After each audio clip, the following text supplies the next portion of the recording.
Muito bem, nós temos um dos livros da Bíblia, o livro de Juízes. É o 7º livro da Bíblia. Juízes retrata a história do povo de Israel num período quando ainda não havia rei em Israel.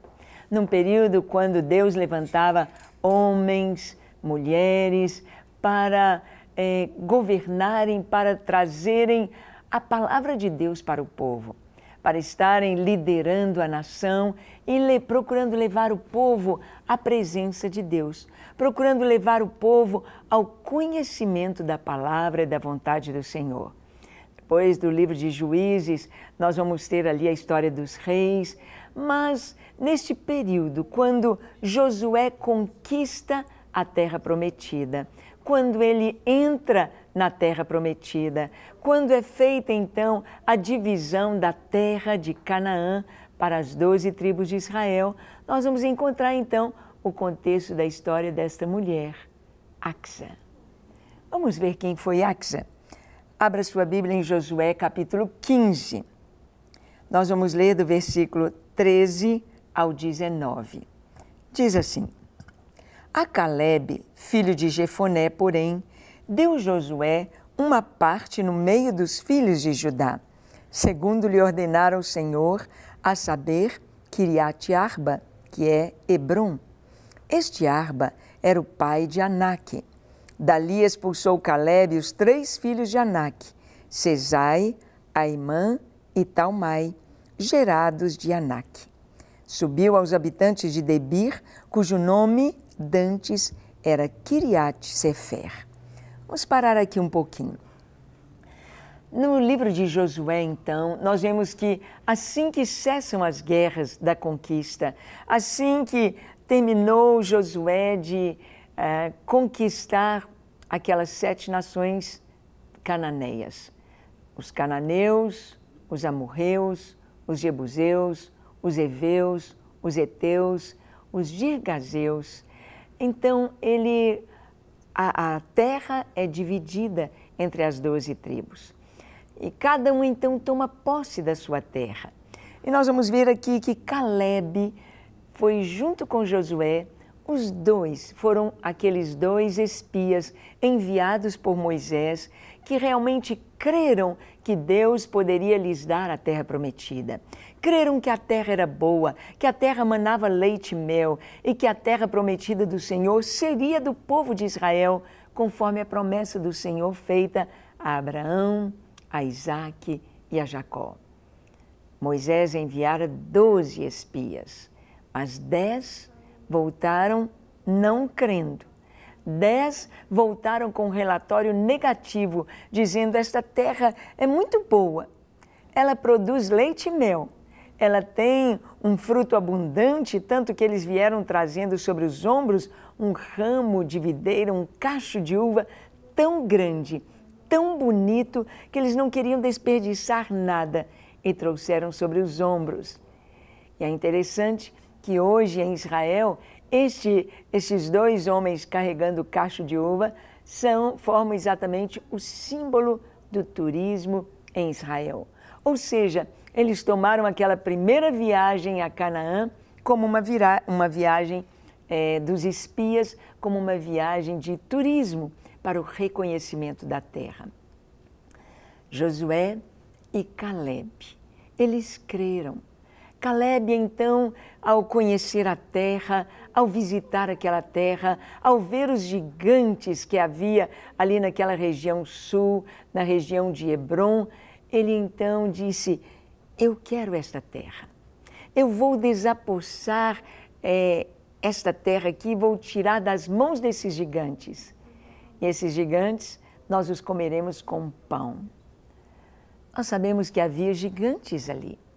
E mesmo depois, muitos gigantes ainda continuam na história, ali naquela região sul de Israel, fazendo parte ali da nação, do povo dos filisteus. E aqui diz então que Calebe, que era da tribo de Judá, ele então disse: eu quero Quiriate-Arba, eu quero esta cidade de Arba, esta cidade dos gigantes, a cidade de Hebrom. E ele expulsou dali os 3 filhos de Anak, 3 gigantes. A Bíblia nos diz os seus nomes, Sesai, Aimã e Talmai. E o nome antes de Kiriat Arba, ou seja, o nome foi mudado para Hebron. E diz ainda que ele sobe até Debir, era chamada Kiriat Sefer, ou cidade de Sefer. Vamos continuar lendo o texto. Disse Calebe: a quem derrotar Kiriat Sefer e a tomar, darei minha filha Axa por mulher. Tomou-a, pois, Otniel, filho de Kenaz, irmão de Calebe. Este lhe deu sua filha Axa por mulher. Esta, quando se foi a Otniel, insistiu com ele para que pedisse um campo ao pai dela. E ela apeou do jumento. Então Calebe lhe perguntou: que desejas? Respondeu ela: dá-me um presente. Deste-me terra seca, dá-me também fontes de água. Vamos ver então onde entra esta mulher, Axa. Axa era filha de Calebe. E Calebe então disse: quem desapossar Kiriat Sefer, quem conquistar esta outra cidade ao lado de Kiriat Arba, ao lado da cidade de Hebron, este então vai ser o meu genro, vai se casar com a minha filha, Axa. O nome Axa tem um significado interessante. Axa significa tornozeleira, ou seja, aquela que está presa ao tornozelo. Tornozelo, quando a gente pensa no tornozelo, a gente pensa logo em corrida, pensa logo em ginástica, pensa logo em saltos, como o tornozelo é tão importante. E aquela que está presa, ligada ao tornozelo, Axa. Axa, filha de Calebe. E Calebe? Calebe, o nome dele significa cachorro, cão. A palavra para cão em hebraico é Caleb. Calebe. E nós sabemos que os cães têm virtudes tão especiais para ensinar aos homens. O cão é fiel ao seu dono. Ele é capaz de dar a vida pelo seu dono. Ele é capaz de atacar e enfrentar os perigos mais terríveis, seja o fogo, seja a água, seja na guerra, seja o que for, para salvar o seu dono, para guardar o seu dono. Ele é fiel. Não somente é fiel ao seu dono, como o cão é aquele que faz festa quando o dono está vindo, quando o dono vem para casa. Quem não tem um cachorrinho e quando você está chegando lá na ponta do quarteirão ainda, o barulho do carro ou os passos do dono, o cachorro dentro de casa já começa a latir, já começa a fazer festa. Quando o dono chega em casa, é aquela festa. Se ele estiver molhado, se estava chovendo, se o cão está sujo, ele vai querer fazer festa e bater as patinhas nas pernas do seu dono, porque ele ama o seu dono. Calebe, o nome dele, traz exatamente a virtude que este homem tinha. Um homem fiel a Deus. Um homem que amava o seu Deus. Um homem fiel. Um homem que fazia festa com as conquistas do seu Deus. Calebe. Calebe. Há tantos Calebes hoje. Como nós precisamos ser como Calebe. Fiéis ao Senhor. Fiéis ao chamado. Fiéis àquele que nos chamou. E Calebe tinha sua filha Axa, e ele então prometeu essa filha em casamento para aquele que conquistasse a outra cidade, Kiriat Sefer. Claro, Calebe nessa altura, ele já tinha mais de 80 anos, na verdade 85 anos, quando ele conquista Hebron. Quando ele entra na cidade de Hebron, 85 anos não é mais um jovem. Não tem aquela força que ele tinha quando entrou como espia. Quando ele entrou junto com Josué e trouxeram o cacho de uvas nos ombros. Ele tinha seus 40 anos quando veio como espia. E agora, 40 anos depois, ele já está com seus 85 anos. E ele disse: eu estou tão forte, eu me sinto tão renovado, porque é importante que a gente saiba que servir ao Senhor, estar envolvido na obra de Deus, isto nos renova. Isto nos renova. Uma pessoa que está envolvida com a obra do Senhor, que prega, que ora, que vai, que faz vigília, que está atuante na obra do Senhor, que está envolvido na igreja, ele nem tem tempo para adoecer, nem tem tempo para ficar preocupado, nem tem tempo para depressão, nem tem tempo para murchar e encolher. Mas, pelo contrário, como diz o Salmo, o Senhor renova a força, na velhice ainda dão frutos, são viçosos e florescentes. Aqueles que estão plantados na casa do Senhor florescerão nos átrios do nosso Deus. Na velhice ainda darão frutos, serão viçosos e florescentes. Este é um segredo muito especial de juventude, o trabalho do Senhor, a obra do Senhor. Estar envolvido na sua obra, estar envolvido com o que o Senhor quer que façamos, nos mantém em forma, nos mantém em alegria, nos mantém vigorosos e produtivos, dando frutos, tendo sonhos e cumprindo o chamado do Senhor.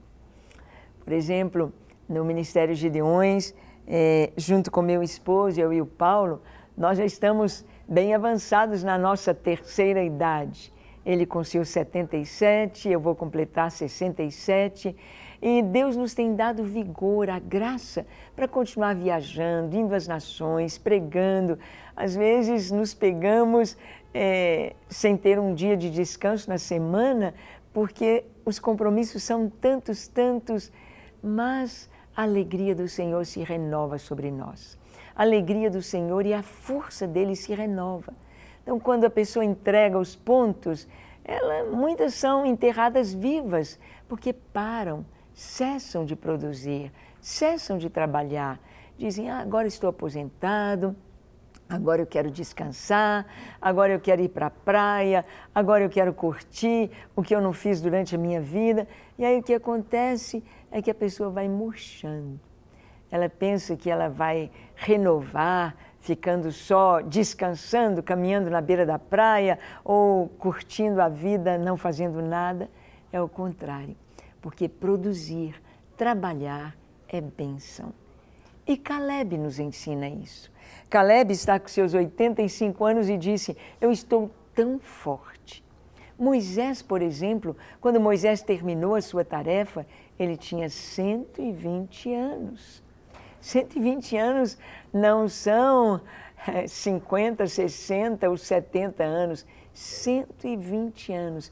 E ele disse, eu estou tão bem, os meus olhos continuam fortes, eu estou vendo perfeitamente bem, eu estou sentindo bem, eu estou bem. E ele disse, Senhor, deixa-me entrar na terra prometida. Eu ainda posso viver uns bons anos, eu ainda posso ver a tua glória nessa terra, deixa-me entrar. E o Senhor disse, não, Moisés, terminou sua tarefa. Até aqui está bom, agora Josué, impõe as mãos sobre ele e ele vai continuar a obra. Mas Moisés, aos 120 anos, ainda estava com perfeita saúde, em perfeito vigor. O contrário, porém, de Davi. Davi, a Bíblia nos diz que com 70 anos, ele já estava tão caquético, ele já estava tão velhinho, que ele precisava de alguém para aquentá-lo, ele não conseguia se aquecer. As cobertas ali, o corpo dele, ele estava sentindo-se muito velho, muito idoso, muito fraco, tanto que ele parou de governar antes de morrer. Salomão assumiu o trono e ele apenas estava assessorando Salomão, sendo que ele tinha apenas 70 anos quando morreu. Por quê? Porque Davi parou de trabalhar cedo. Davi se aposentou, Davi parou, ele deixou de ir à guerra, ele deixou de fazer o que ele foi feito para fazer, lutar, guerrear, ação, e ginástica, e academia, e exercitar os seus músculos, exercitar-se como guerreiro. O crente é esse guerreiro que jamais deve aposentar. Caleb, então, ele disse, olha, a minha filha vai ser dada por esposa àquele que conquistar Kiriat Sefer. E quem conquistou foi Otniel. Quem era Otniel? Aqui a Bíblia diz que Otniel era filho de Kenaz, irmão de Caleb. E o nome Otniel tem um significado muito especial. Leão de Deus. Leão de Deus. Leão é o rei dos animais. Leão é forte. Os animais todos o temem. Leão de Deus, Otniel. E Otniel então vai para conquistar Kiriat Sefer. E ele luta e ele consegue, possivelmente, nas entrelinhas, pelo que nós sentimos aqui no relato da história, ele já gostava de Axa. Ele lutou para conquistar aquela cidade, não apenas a cidade, não apenas para fazer o seu nome, mas para ter a amada do seu coração, para ter Axa como esposa. E Axa, nós vamos ver a sua personalidade, nós vamos ver quem é esta mulher. Diz aqui que quando ela se casa, ela disse para o marido, olha, pede um presente para o meu pai. Vamos pedir um dote grande. Ele me deu como esposa para você, mas você merece um presente, você merece receber algo, uma grande recompensa pelo seu feito, por ter arriscado a sua vida, por ter conquistado a cidade de Kiriat Sefer. Então, vamos pedir um presente. E ele disse, ok, você pode então falar com seu pai. E o texto nos diz que Axa vai e ela pede ao seu pai. Ela diz que ela apeou do jumento e o pai perguntou, o que queres, que desejas? E ela respondeu, dá-me um presente. Deste-me terra seca, dá-me também fontes de água. Então lhe deu as fontes superiores e as fontes inferiores. Axa sabia o que queria. Era uma mulher determinada, era uma mulher visionária, era uma mulher que sabia valorizar seu esposo, valorizar sua família, seu pai. Mas ela tinha vistas no futuro. Ela estava vendo as coisas de uma maneira muito prática e muito real. Axa é uma mulher com os pés no chão, é uma mulher determinada, é uma mulher que enxerga a situação à sua frente e vai, e luta, e faz, e acontece. Axa então pede ao seu pai o presente, ele deu as terras, mas ela viu que as terras eram secas. Não havia água, porque Caleb está ali na tribo de Judá, que é ao sul de Israel. E o sul de Israel é desértico. As terras são desérticas. O norte de Israel, onde está a Galileia, de onde vem o Jordão, o mar da Galileia, o vale de Saron, são terras férteis, fertilíssimas.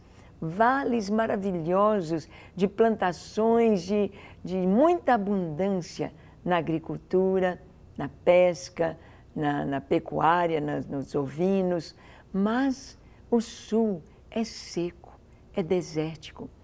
E Axa, ela não aceitou muito bem aquele presente. Ela disse, pai, o senhor nos deu um presente, meu esposo lutou, ele arriscou a sua vida, ele foi, ele lutou, ele conquistou Kiriat Sefer, mas o Senhor nos deu terras que não têm água. Como nós vamos ter os rebanhos numa terra sem água? Como podemos plantar vinhas ou oliveiras numa terra sem água? Não, dá-nos fontes de água, dá-nos fontes de água. E a Bíblia diz que Caleb lhes deu as fontes superiores e as fontes inferiores. Caleb não deu apenas uma fonte para Axa e seu esposo Otniel, mas ele deu fontes superiores e fontes inferiores, no alto e no vale. Aqui nós podemos tirar uma lição muito profunda com Axa. Às vezes, na nossa vida, nós podemos ver aquilo que Deus já nos tem dado, aquilo que o Senhor já nos tem concedido. Mas será que é tudo isto? Será que já é o suficiente? Será que não devemos pedir? Será que devemos cruzar os braços e não fazer nada a respeito? Axa lutou. Ela disse: meu Pai, dá-nos fontes de água. Precisamos de água para o rebanho, para a agricultura, para desenvolver, para crescer. Precisamos de água. Nós também precisamos pedir a Deus que Ele nos dê água. Água é vida. Água é a produção. Água nos fala de crescimento, nos fala de vida, nos fala de abundância, nos fala de multiplicação. Água nos fala de vida, animal, vegetal e a vida, principalmente a vida humana. Fontes superiores. As fontes que ele deu, podia a Bíblia simplesmente falar: o Pai lhe deu fontes de água. Mas diz fontes superiores e fontes inferiores. Fontes superiores nos levam a pensar em águas num nível elevado. Em um nível que podemos pensar as fontes eternas de Deus. Água, ou seja, bênçãos dos céus, bênçãos que só Deus pode nos dar, bênçãos que só Deus pode nos conceder, as fontes superiores. Quantos lares não têm essas fontes de água sobre eles? Lutam apenas com as coisas aqui da terra, têm apenas a força do seu braço e é tudo tão mais difícil. Mas quando nós temos as fontes superiores, quando nós temos Deus nos abençoando, nos ajudando, nós podemos ver na vida das pessoas, podemos ver quantas pessoas que o trabalho das suas mãos floresce, multiplica, vai em frente. Ele pode fazer um trabalho tão simples, pode ser um pipoqueiro, pode ser uma pessoa que tem um trabalho, um carteiro, pode ser um trabalho simples, mas o dinheiro nas mãos dele rende. Ele consegue ter a sua casa, ele consegue ter o seu negócio, a sua família feliz, anda bem vestida, tem um bom alimento em casa. Com pouco aquilo multiplica, porque ele tem as fontes superiores, a bênção do Senhor, a bênção em tudo aquilo que ele faz, a direção, faz a coisa certa. Há pessoas que às vezes recebem herança, às vezes têm tudo para ter tudo, mas acabam perdendo tudo. Falta uma bênção, falta direção, falta sabedoria, faltam essas fontes superiores. Axa sabia que ela precisava disso. E Deus nos dá as fontes superiores, as fontes inferiores. Deus abre as janelas do céu sobre aqueles que o buscam, que obedecem à sua palavra, e abre as fontes inferiores aqui na terra, abençoando a obra das nossas mãos. E você? Tem essas fontes? Você tem aprendido com esta mulher, Axa, a ir além, a ser determinado e buscar a bênção do Senhor, e a maior bênção é o próprio Deus conosco, nos guiando, nos orientando, abrindo estas fontes dos céus sobre as nossas vidas, com a sua presença. Por isso, vamos orar. Feche seus olhos, curve sua fronte, se for possível, se ajoelhe. Ore comigo dizendo assim: Senhor, eis-me aqui em Tua presença. Eu abro o meu coração, eu te peço perdão pelos meus pecados e eu te peço, Senhor, entra na minha vida, lava-me, limpa-me de todo pecado, de toda impureza, concede-me um coração puro, limpo, santo em Tua presença. Dá-me a alegria de caminhar contigo, de ser Teu filho e de viver para a Tua glória. Eu me entrego a Ti, com tudo que sou, com tudo que tenho. Usa-me, abençoa-me, enche-me do Teu Espírito Santo e que eu seja uma bênção em Tuas mãos. Amém. Pai, oramos pelas pessoas que nos assistem, que cada um receba o toque do Senhor nesta hora. Toque de paz, de amor, de bênção, de perdão. O Teu toque de cura, cura física, mental e espiritual, o teu toque de libertação. Quebra as correntes, rompe os grilhões, abre a porta da prisão, liberta estas pessoas de toda prisão maligna, de toda culpa, de tudo aquilo, de toda acusação das trevas, e traz a tua paz em cada lar com a tua presença. Em nome de Jesus. Amém, amém e amém. Para receber todas as novidades do canal, inscreva-se e, se curtir o vídeo, clique em gostei. Aproveite para acompanhar a Rede Super nas redes sociais.